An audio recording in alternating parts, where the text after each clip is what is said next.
guys, it's Liz again. So I recently did a fun little home decor DIY video, and I had so much fun that I thought it'd be cool to do another one. Honestly, it was prompted because of a recent trip to Ikea. I haven't been there in a while, and I didn't know this, but they sell fabric. And I was just blown away by the prints and the colors and everything, and I was like, oh, I need to buy this fabric for something. So I didn't actually know what I was making, and then I decided to kind of come up with a couple of ideas. So I'm breaking this up into two different videos. One of them is this video here, which is the poof tutorial, and then another one is how to make a rug. So I ended up getting about 4 yards of this fabric, but I really only needed 1 yard for what I'm making for today. So anyways, I've been wanting to get a poof for my desk for a while, but they're just so expensive. I mean, I'm not really trying to drop like a couple $100 on something that I'm just going to throw my feet on, especially when my kids pretty much ruin everything, okay? Let's be real. I have 2 little boys. They get everything dirty. So I wanted to do something that was a little bit more cost effective, and also I just really like to DIY stuff. That's just something that I enjoy doing. So anyways, if you want to learn how to make it, it's super, super easy. You don't need very much materials. You do, however, need a sewing machine. I mean, you could do it by hand. That's definitely an option. It's just going to take longer, probably.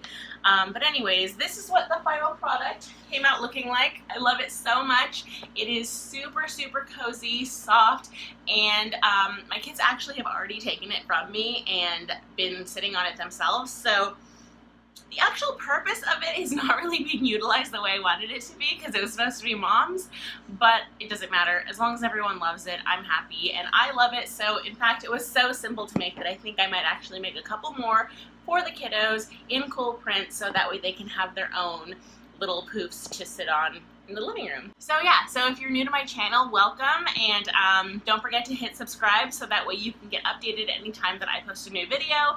I'm doing a lot more of these DIY videos. I also do hand lettering and bullet journaling, and yeah, it would be fun to have you as part of my YouTube family. So without further ado, let's get into it. Okay, so to start off, you're going to need your fabric. I have a yard here, then a bag of polyfill. I chose the 50-ounce bag, some fabric scissors, and then what I didn't show but you need are a sewing machine and some thread, and I went with black thread. And so here's a rough layout of how I was planning out the yardage.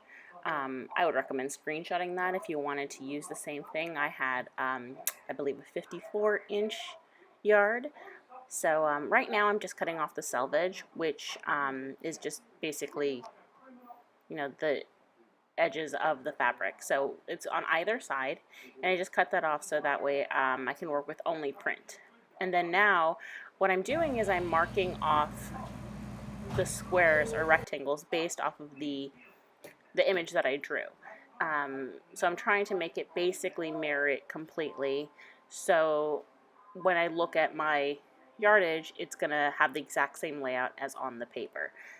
So what I ended up having was 4 rectangles that were 13 inches by 18 inches, so when they were sewn they'd be 12 by 17, and then I had, which would be all the sides, and then the top and the bottom were squares that were 18 by 18, which would then be 17 by 17 when sewn. So I'm just kind of showing you my process for marking them, because I have a large table but not large enough, and so I kind of just had to move the fabric around a bit. And then now I'm just cutting along the lines of where I marked. So ultimately you'll end up with the different fabrics, the 4 rectangles and the 2 large squares. And so right now what I'm doing is I'm starting to sew.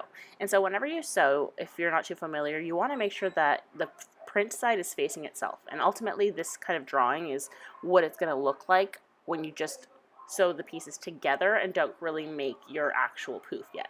So another time I would recommend just screenshotting that as well, so that way you can kind of remember, just because this is not a cube, so it's not just like you can just sew any piece to any piece. This has like a specific layout because I did want mine to be not as tall as it was wide. So yeah, so right now that's what I'm doing. I'm just sewing all the pieces together to where it looks kind of like a cross.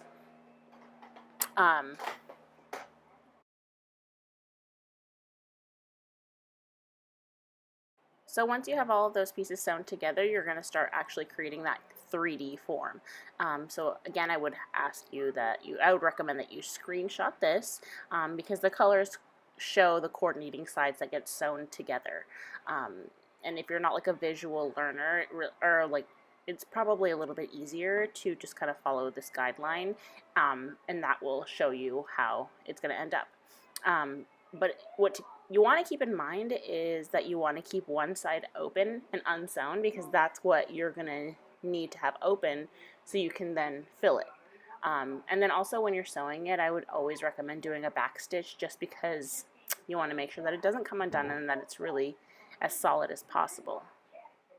So this is what it looks like with the one side open, and like I said, I got the 50-ounce bag of polyfill. I got it at Walmart for like, I don't know, just like a little under $9, so it wasn't very expensive, and I wasn't sure if this would be too much or too little, but it ended up being the perfect amount. So if you're gonna have a poof that's roughly the same size, I would recommend the 50-ounce bag. I will note that it's very fluffy and soft, so if you want a denser poof, I would probably get like some actual foam to maybe put in there as well. But I wanted mine fluffy. And so here is how I'm going to hand stitch the open side, because you obviously want to do it carefully so that it looks cohesive. And so right now what I'm doing is I'm pinning it together just so it'd be easier for me to sew it, because it is, you know, the sides are being kind of pulled apart from all the filler, so it helps a lot to do this first.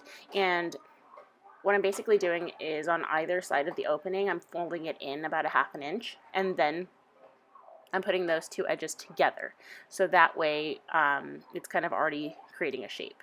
So when you start it, you want to first pull the thread from the inside out, so that way the end of the thread stays inside your poof.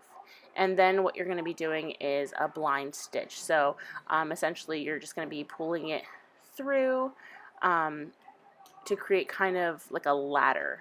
And actually I'm going to link below a video that I use that really makes it clear as to how to do a blind stitch if you're not familiar with it. But essentially you're just going back and forth from side to side to where the stitches kind of line up together, like I said, to create like what looks like a ladder, so that way when you pull it through and tighten it, it is fairly even.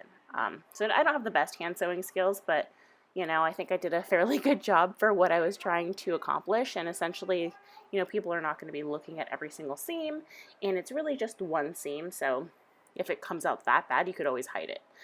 So this is just kind of like a closer view of how I'm doing that, just to show you exactly how it is that you kind of go back and forth from side to side.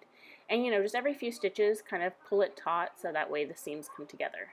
And then at the end, I like to tie it off, so you can really just tie it off like once or twice, but I did it 3 times just to make sure that it was extra secure. And then to hide that extra tail of thread, you then put the needle back in pretty much where you took it out from, and then kind of, you know, ½ inch away, pull it through, and then snip it. So that way the thread actually ends up going back inside your poof, and voila, no loose threads.